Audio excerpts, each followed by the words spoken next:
She needed a date to her ex's wedding. He needed leverage against a business rival who'd be sitting in the same room. A clean transaction between two strangers, that's all it was supposed to be. But the moment Kang Min-ho's eyes landed on Valerie across that crowded hotel lobby, something cracked open behind his ribs that had never cracked before. Something ancient, something terrifying, something that made a man who controlled billions feel, for the first time in his life, completely out of control. Before we dive into this story, don't forget to subscribe, like, and comment. It means the world. Valerie Min-ho had exactly 48 hours to find a man willing to attend her ex-boyfriend's wedding as her date.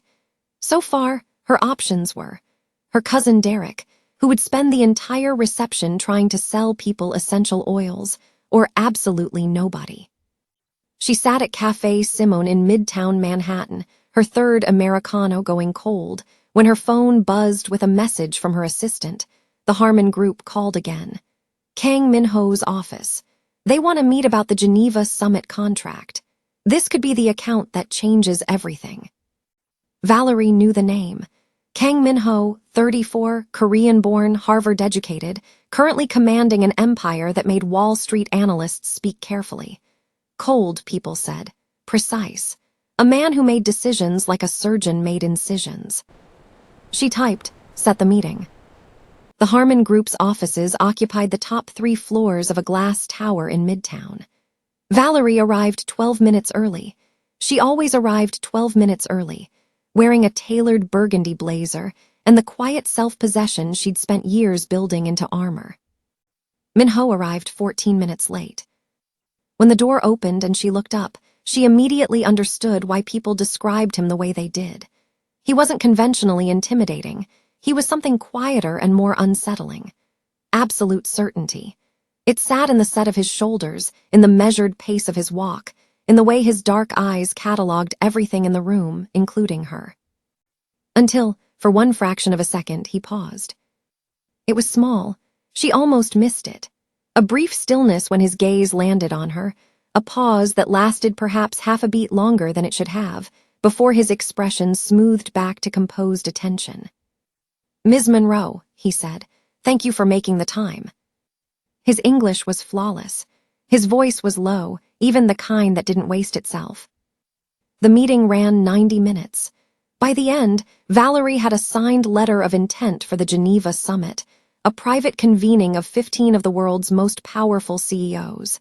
High stakes, high security, the contract that could define her firm. She was waiting for the elevator when his voice came from behind her.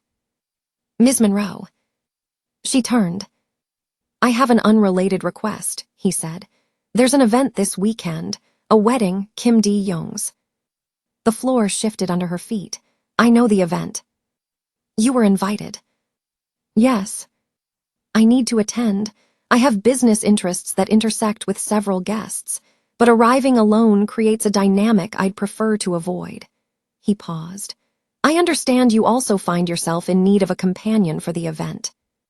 The specific humiliation of it came up, that her dateless state had been floating around New York's Korean elite social networks, made her want to walk directly into the East River.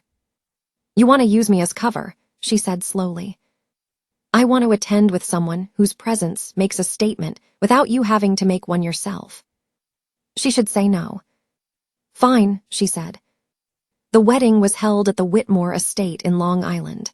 Min-ho stepped from the car first and turned to offer her his hand. He was wearing a deep navy suit that fit him with quiet precision. He looked like exactly the kind of man you brought to an event to make a point. "Ready," he said.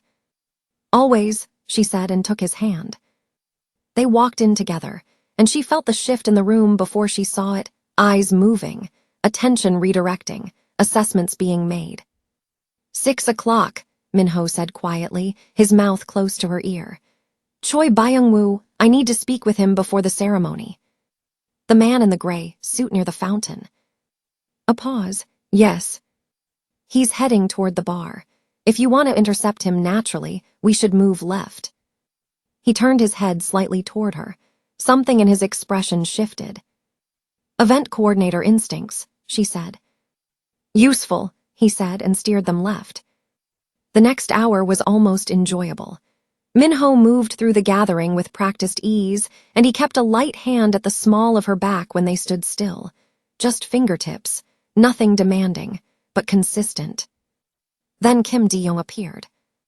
He was crossing the garden with the easy confidence of a man celebrating his own wedding.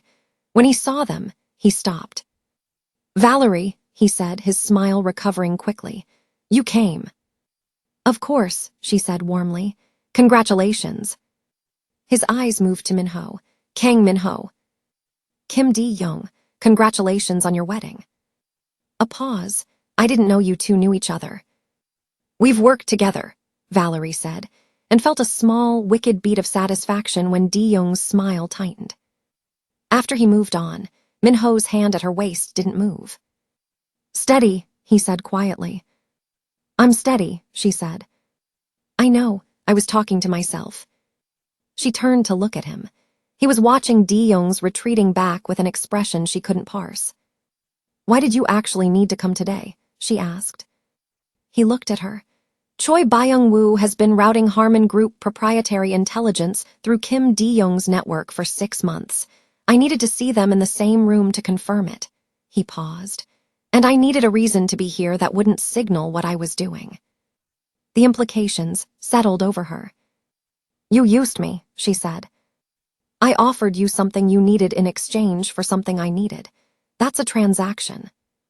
"There's a difference." "Yes," he said, and the way he said it suggested he understood the difference entirely. At dinner, they were seated with Choi Byung-woo and Marcus Webb, a man who ran a competing events firm. Min-ho had gone very still in the way she was beginning to recognize controlled withholding of something running at pressure. By dessert, she'd confirmed. Byung-woo and Webb were conducting business in the language of wedding small talk.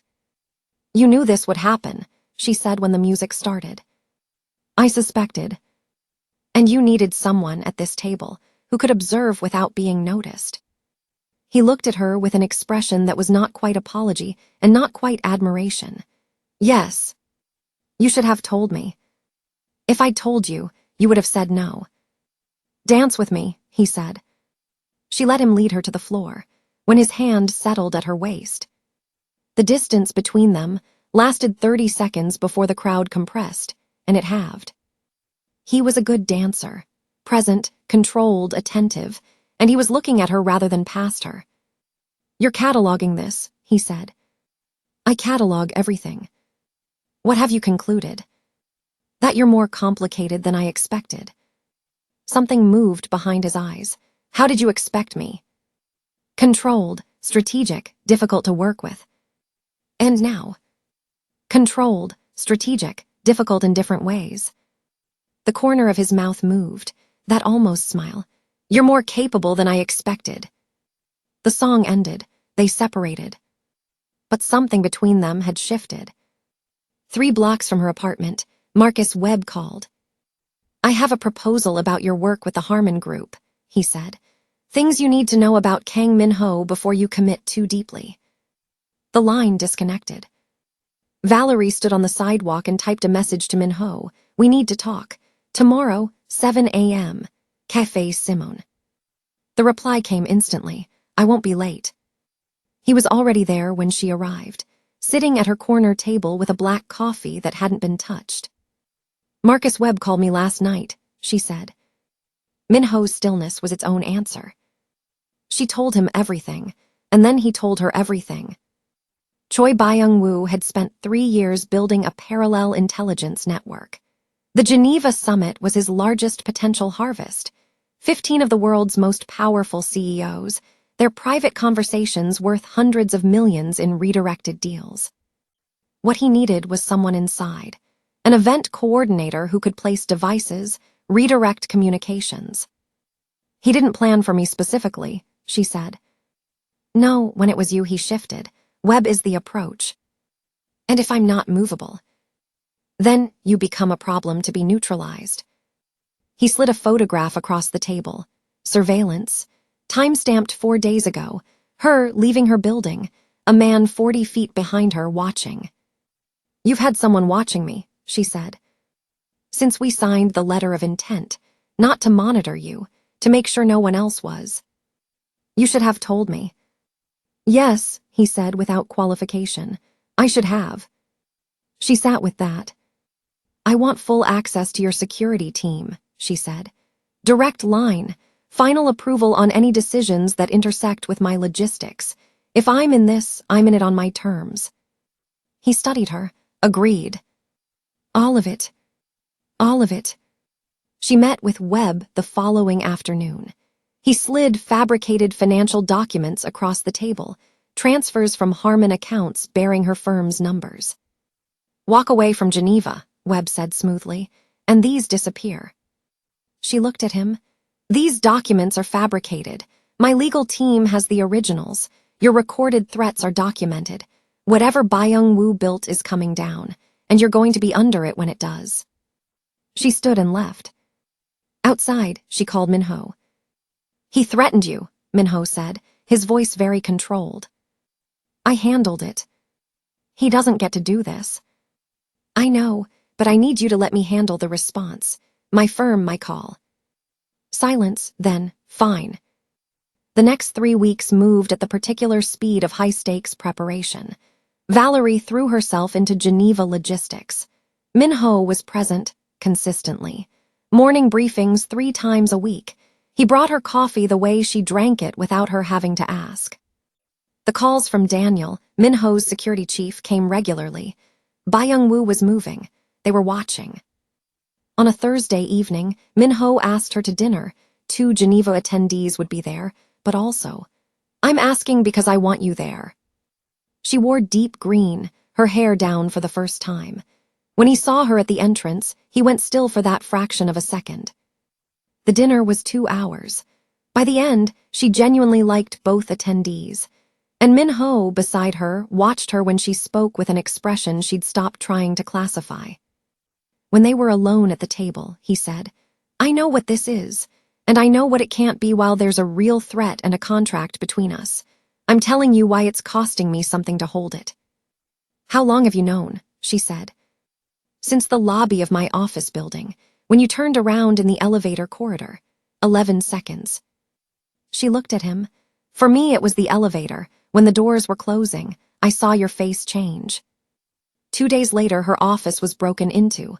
Nothing taken, but someone had been there. Daniel's team found 2 surveillance devices, one in her office, one in her building's exterior hall. Min-ho arrived in 40 minutes. His eyes went immediately to her face. Are you all right? He said.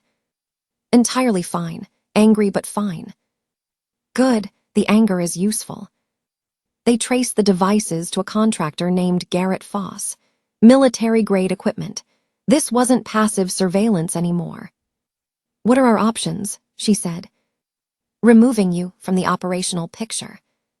No, if I disappear, Byung-woo knows his pressure worked. I stay visible. I stay exactly where I am.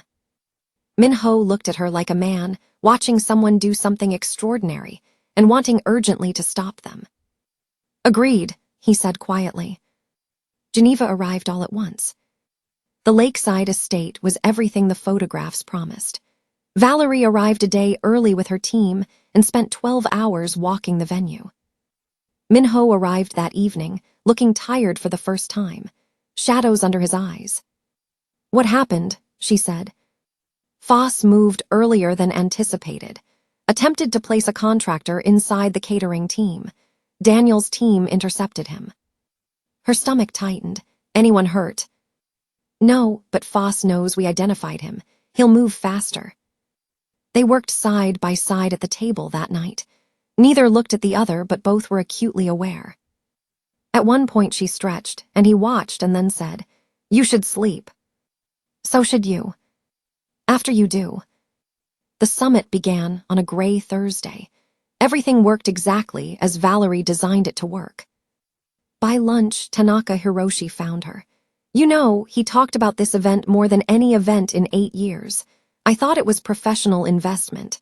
I understand now it was different. That afternoon, Daniel found her in the East Wing corridor. We found a device, inside a private office, placed overnight. The device traced to a groundskeeper named Picard, planted 18 months ago, 3 months before Harmon had confirmed the venue. "He's done," Daniel said after Picard cooperated. "The device is deactivated. The estate is clean." The final evening reception was held in the East Garden. Fairy lights, Lake Geneva silver in the distance. Valerie stood at the garden balustrade, looking at the water when Min-ho came to stand beside her. "It's done," he said. "Yes." The lake moved gently. "I've been thinking about what I want to say for 3 months," he said. "I had several versions prepared. They all assumed I'd be more composed." He looked at her. "I'm not composed. I am entirely undone by you. I have been since the elevator. I'm not asking for anything tonight. I just needed you to have the complete sentence." She stepped forward and kissed him. Not tentative. The kiss of someone who had spent 3 months knowing exactly what this was. He went still for half a second, then his hands came to her face, and he kissed her back with 3 months of held pressure and absolute care. When they separated, his hands were still at her face. "Valerie," he said. "I know," she said. They found a sitting room with a fireplace and stayed for 2 hours, just talking. He told her about his father's company and the loneliness of being untouchably powerful. She told him about De-young's text message and the work of refusing to make herself small. "You're not small," he said flatly. "I know. I'm just careful now about who I give myself to." "I know what you're giving me. I don't take it lightly." The fire burned lower. The estate settled into deep quiet. "Come to Seoul," he said. "When the logistics permit, I want to show you where I come from." "When the logistics permit," she said. His hands found hers and held on. They flew back on separate flights, the test of whether it could hold its shape without proximity. She landed to messages. One from Min-ho, sent at 6 in the morning his time. "Seoul in 3 weeks if you'll come. No agenda, no logistics, just the city." She typed, 3 weeks, yes. The 3 weeks were not quiet. Byung-woo had gone silent in the way storms went silent. Then the call from Daniel came, while she and Min-ho were walking the Cheonggyecheon stream in Seoul on her 2nd evening there. "Byung-woo made a move, not against you, against Min-ho directly.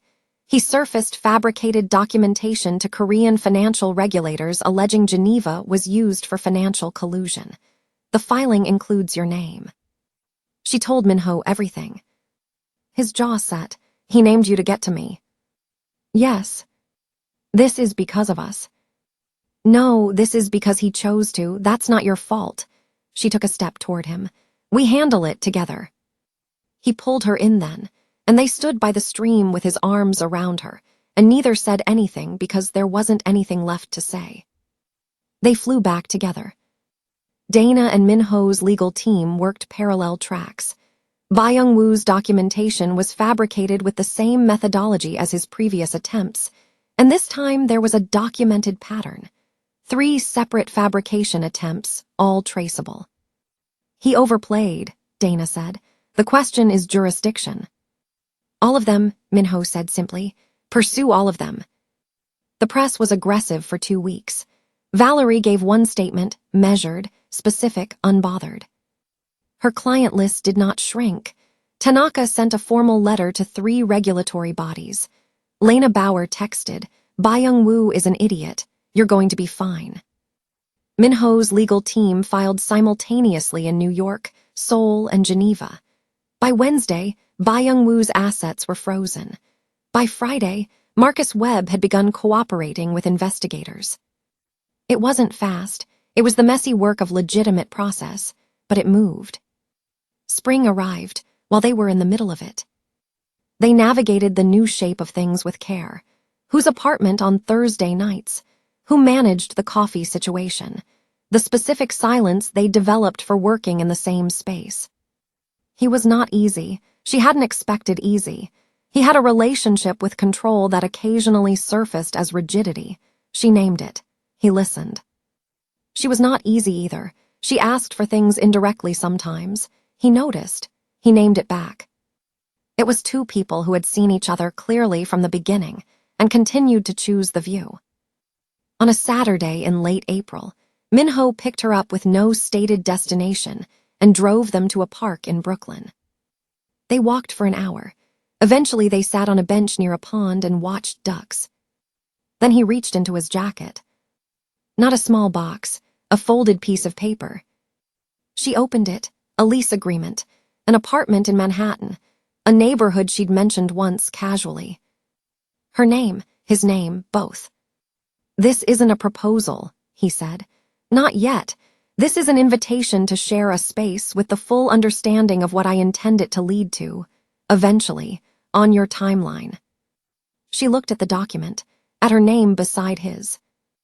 "You remembered," she said. "I remember everything you tell me." She looked at him. "Min-ho, you're going to say yes, and then you're going to list 2 concerns, and then you're going to say yes again." She opened her mouth, closed it. "The closet space, and the proximity to my office." He produced his phone, floor plan photographs. The closet was substantial. The commute was 11 minutes.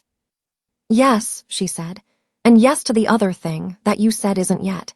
When you do, the answer is already yes." He looked at her for a long moment. Then he took her hand, both of his around both of hers. "I have been, since the lobby of my office building, entirely, irreversibly in love with you. I wanted you to have the complete version." She kissed him in the ordinary, miraculous daylight of a Brooklyn Saturday. The small box came 6 months later, on a Tuesday evening in their apartment. Not a special occasion, just, this is the right moment. She said yes before he finished the question. They married in the spring. 40 people, a venue in Brooklyn with good light.